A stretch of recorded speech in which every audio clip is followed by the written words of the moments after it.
नमस्ते ललिते देवी श्रीमन्सिंहासनेश्वरी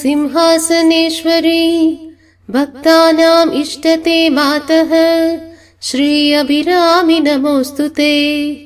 चन्द्रोदयं कृतवती ताडङ्केन महेश्वरी आयुर्देहि जगन्मातः श्री अभिरामि नमोऽस्तुते।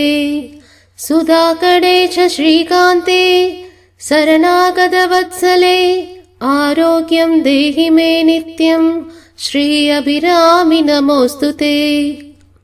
कल्याणी मङ्गलं देहि जगन्मङ्गलकारिणी ऐश्वर्यं देहि मे नित्यं श्री अभिरामि नमोऽस्तुते।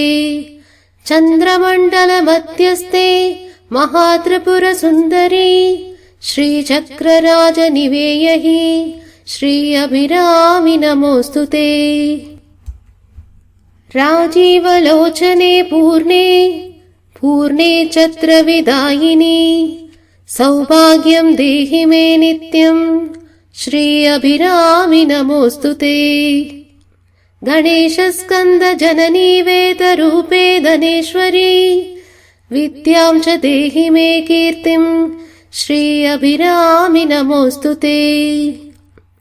सुवासिनी प्रिये माता सौमङ्गल्यविवर्तिनी माङ्गल्यं देहि मे नित्यं श्री अभिरामि नमोऽस्तुते।